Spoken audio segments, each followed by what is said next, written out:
Hi, and welcome back to yet another episode of Coaches on the Couch.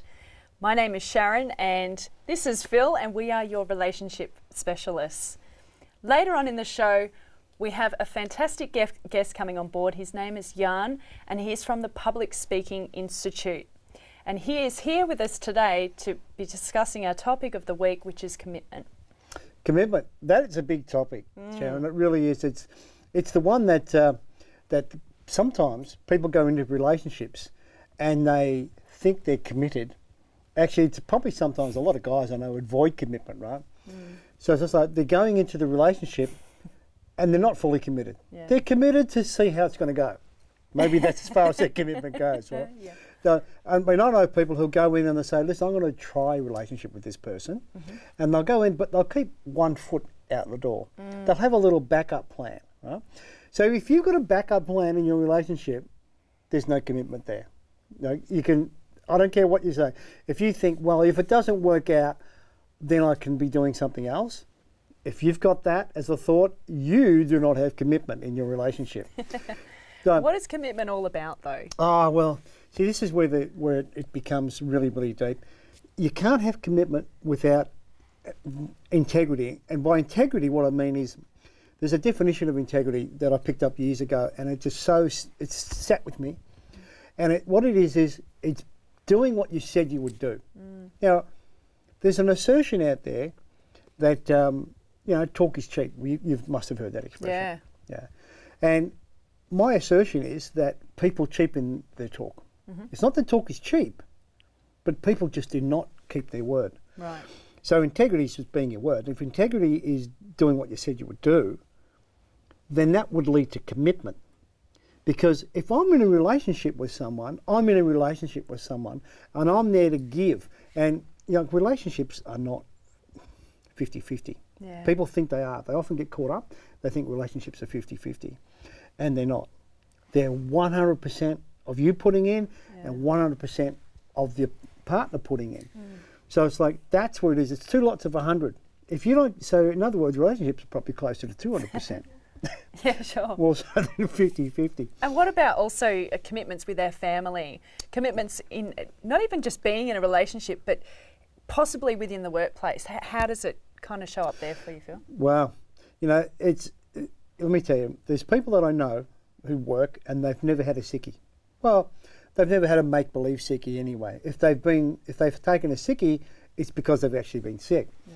But there's a lot of people that just don't. I mean, the amount of sickies that are taken on a Monday or a Friday, the long weekend.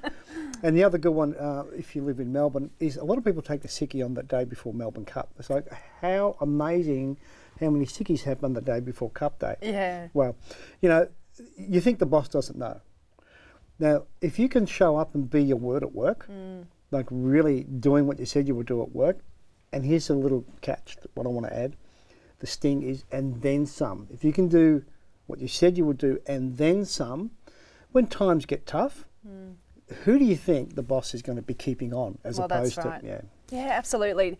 I love what you're saying, Phil, and it is really crucial in all areas of life, not just within relationships, not just within the workplace, all areas. If you say you're going to do something, then do it. Your word is your word, and it's like a thumbprint. People tend to get to know you from what you do or don't do. So if you say that you're going to do something and you don't follow through with it, then you are remembered as that. Yeah, that's true. I mean, if you can treat your word as gold, as opposed to treating it like liquid, a lot of people do. It's like, I'll see you later. Yeah. And seeing someone later that's pretty liquid, isn't it? Sure. It's really fluid. Yeah. So it's just like, well, I can see you next Friday, and I can be there around about 6. Now that's a little bit different than I'll see you later. Right? It's a bit of commitment in there. So it's just that I have a little tag phrase I have, especially people that I work with, and when they say they're going to do something for me, I always tie it down with by when. Yeah. And that doesn't matter. I also do it with family. They tend to hate it, and it's like, well, I'm doing what I can.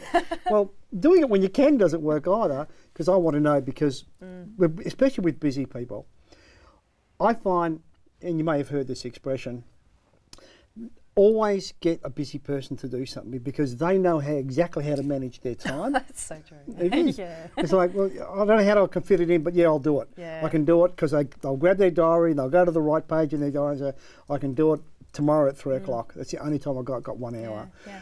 Whereas if someone's got lots of time, there's a fair chance it's not going to get done unless they're going to commit, like put that word out there. Yeah. So you can see how commitment doesn't come without your word. That's right. And also, how are you committing to what you, like what's true to you, what's true to your core? Like, how are you following through on what you said you were going to do for yourself? How are the commitments showing up there?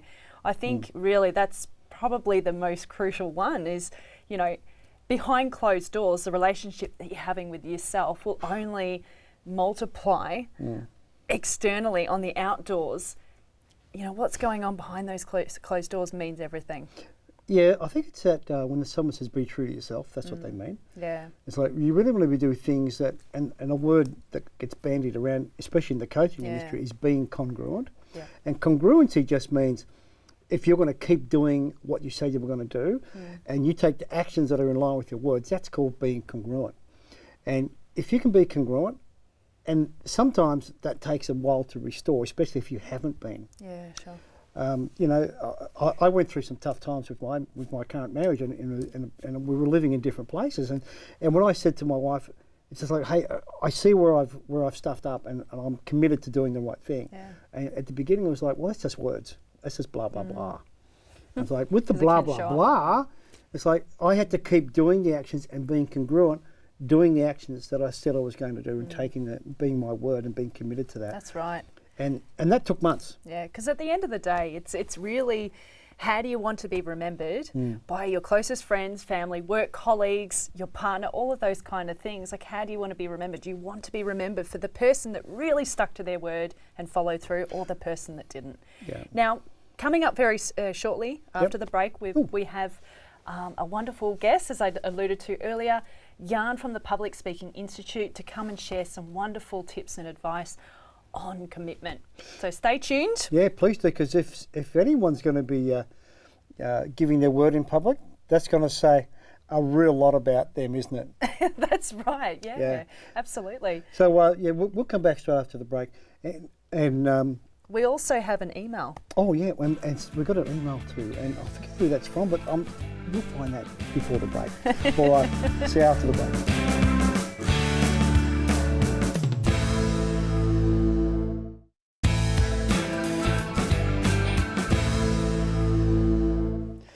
And welcome back to Coaches on the Couch. We've got a very special guest here today. We've got Youarn Bell, and here's a little bit about Youarn. He's been 20 years in the performing arts industry, and Youarn discovered the coaching world. He realised that he could use his skills to help people become strong communicators, and co-founded the Public Speaking Institute. Youarn has spent the last 4 years dedicated to helping people reclaim their voice, find their message, and deliver that confidently to those that need it. Youarn has launched a new movement, and it's called Soapbox. This is a program that gives future thought leaders a launch pad to share their message to the world. Please welcome Youarn. Welcome, Youarn. Thank you. Thanks, guys, for having me here. Appreciate it. Lovely to have you here. Cool. So, Youarn, could you tell us a little bit about how you got into the business that you're in? So 20 years in the performance industry. Thank you for the intro, by the way. And there was so many different things that I did with that, as far as theatre and TV commercials and all that kind of jazz. Yeah. And what I was learning along the way, and you don't realise it at the time, but what I was learning along the way is how to present myself and the tools along the way. It's what we call stagecraft, and it's those things that you just learn. It gets to a point where it becomes part of your body and right. how you're being, essentially. So there was a lot of all that stuff where I'm learning that and then applying that. But I did get to a stage eventually where I'd kind of achieved everything that I felt that I needed to achieve. Mm-hmm. Yeah. I'd achieved some fairly decent success, not Hollywood, but I actually wasn't looking for that. So I'd moved away from that. And I got to a point where, because I think we're always searching, we're always looking for something on how we can grow. Yeah. Yeah. And little did I know it at the time, but yeah, I was on that journey too. I was looking, and I discovered, as you said, I discovered coaching, and within that journey, I'm learning and I'm growing, and things are going along really well. And I'd attended this training one day, and it was a workshop training, how to basically be in front of people, kind of like running seminars and stuff like that. That was the purpose of that training.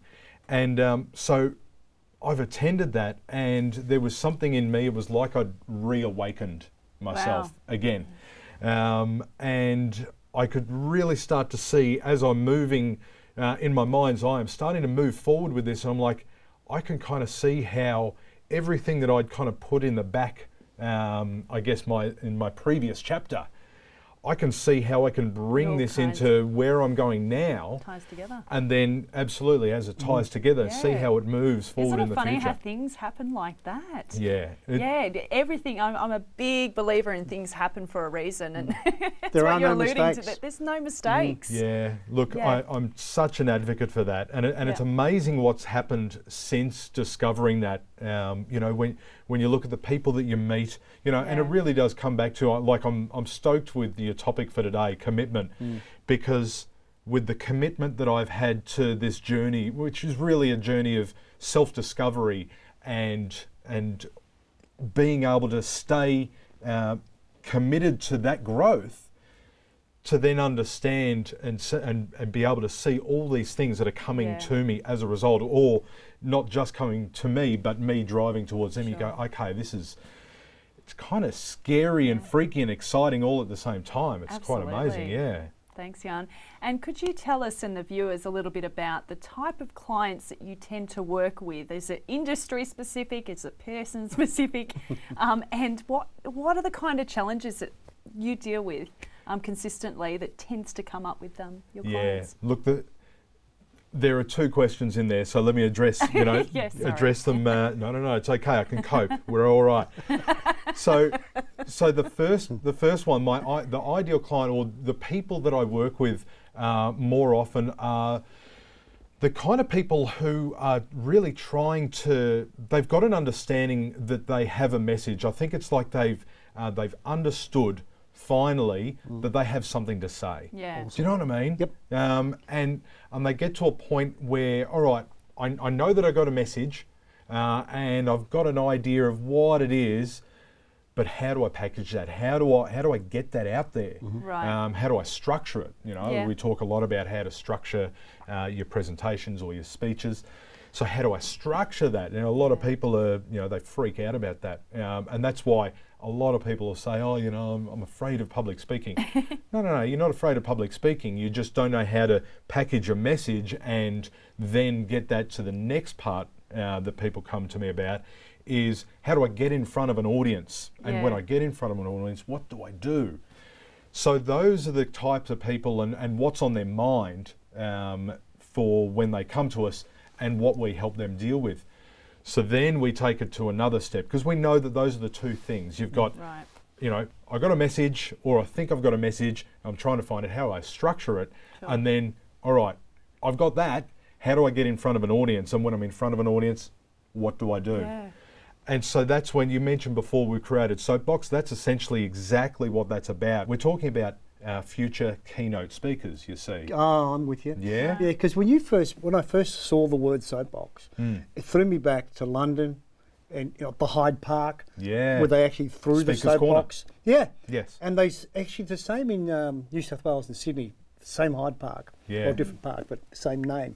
And they actually do the soapboxes. They bring the soapbox, they stand up, and they just go blah, blah, blah about whatever it is. Yeah, sure. So what is the platform for your soapbox? How do you mean specifically? Well, so is it a stage, or is it a live in front of a camera? What is the platform for your soapbox? Yeah, Great question. Yeah, look, it is on a stage, literally on a platform, It because is we want to make literally on sure stage. like people are, can see you and hear you. Awesome. We don't put them on a soapbox because they don't make them wooden anymore. Yeah, so you're just going to fall through with the cardboard. But yeah, we put them up on a platform because at the end of the day, what's important is that their message is heard. Yeah, sure. You know, and to take it another step further, that they're able to connect with their audience. Because if your audience can't see you, then they can't connect with you. Perfect. Yeah. That is perfect. What I want to do right now, because you're so on song with us, we've got an email that we're going to do after the break. I'd love, Youarn, if you could hang around. Are you able to hang around? Yeah, sure. Great. So let's come back after this break with Youarn and address the email.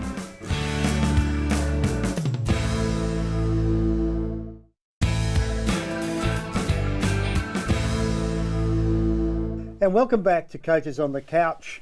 We've got Youarn with us, and Youarn, thanks for hanging around. Pleasure. Thank you. And we've also got a viewer email. And Sharon, who is this email from, and what's it about? And see if Youarn can help us out with it. Yeah, absolutely. Let's get into it. So it's from Paul in Coburg, and Paul writes, "Hi Sharon and Phil. I'm a general manager for a large Melbourne-based corporation.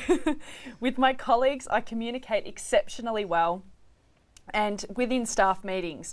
However, for some reason, when the opportunity arises to speak on behalf of the company at a large corporate event, I find reasons and excuses as to why I wouldn't be able to make it and end up handballing it onto a fellow colleague.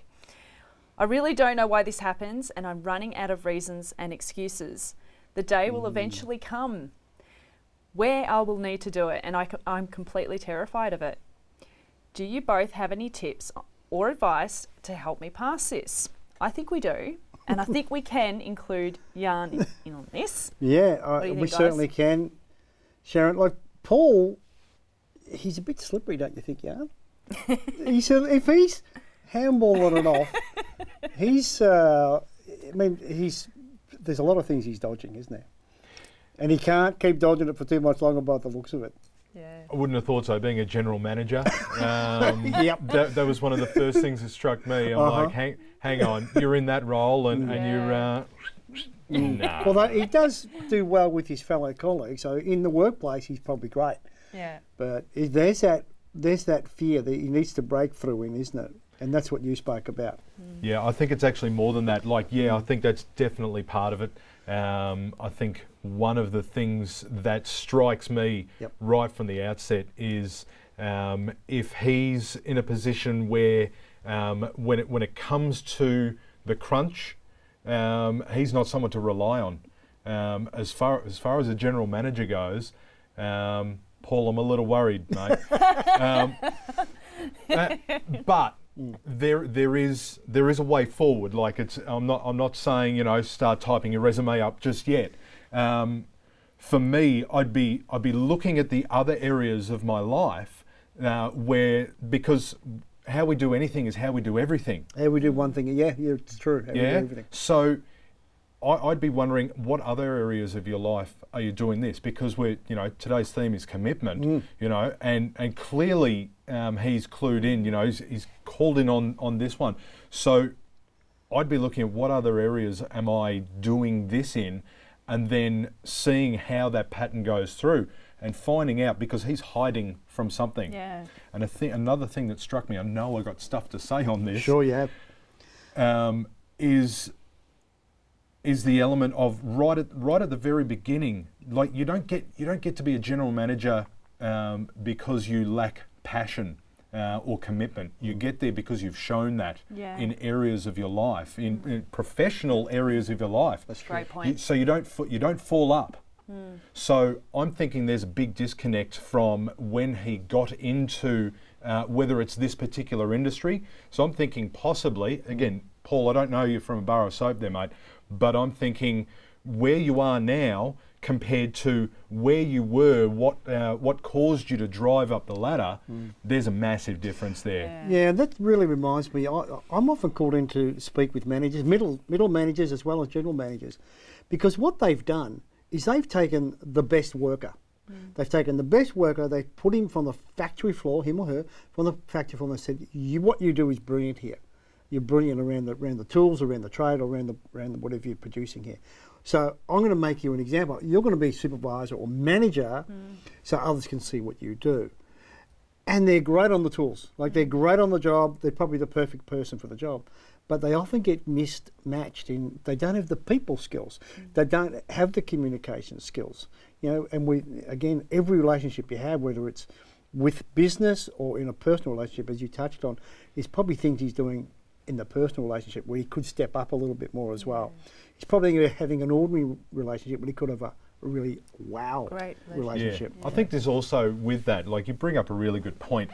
I think there's also a massive difference, and a lot of people don't realise this or don't even think about this. There's a massive difference between leadership and management. And people are put in management positions but don't understand leadership yet. It's what people need and what they want is leadership, and as a result of that, then they can become good managers. It's not. People think it's the other way around, but it's not. It's leadership first, then management. And when we get that equation right, then things move forward. Clearly, not just a public speaking kind of conversation. That's true, and it's because that happens in the businesses I've been called into. We have that discussion. Management is one thing, leadership's another, and you perfectly said that there too. There was something you wanted to add then, Sharon? Sorry, I just wanted to add, because I know that we're drawing towards the remainder of the episode. If you had any great advice for someone that wanted to step out and be on stage, who had that extreme fear of it, because it sounds like that there's a lot of fear driving this person here. He says that he's terrified because he knows the day is going to come and he's going to have to step out. So do you have any helpful advice that will assist him to get past that? Yeah, absolutely. Very simply, he's thinking purely about himself. And he needs to flip that around. And he needs to think about two things. His message to those people that he's giving out in the corporate world, but also the people that he's giving it to. Because at the end of the day, it's all about delivering a message, and it's about when we concentrate on the message and the people, it becomes bigger than us. That's right. And then fear doesn't matter. Fear is not a thing. Yeah. It's that simple. Yeah. Fear just becomes something else to step through. Yeah, true. So again, we're drawing towards the end. I just wanted to touch base with both of you. What are some of the key takeaways from today's discussions that we can highlight to the viewers? Well, we've spoken about a lot today. I think, for me, it's always going to be your word. Like, that's the number one thing. Treat your word as gold, and then people will start to look at you that way and be really reliable on your word. Love it. What about you? I loved what you talked about earlier about the whole congruency thing, and I think there's a massive importance with that. We've seen so many different changes along the way. The fluidity of it is what you talked about before. That's right. That's not commitment. You know. It isn't commitment. That's awesome. Thanks, Sharon. Thanks, Youarn, for joining us. And Sharon, if the viewers want to contact us for next episode, what do they do? Head on over to coachesonthecouch.com, and there's a contact us page there that you can write to us, as well as if you'd like to know more about Youarn's services at the Public Speaking Institute, we will have information on our website there. Until our next episode, take care, and thank you for watching Coaches on the Couch. Thanks for joining us.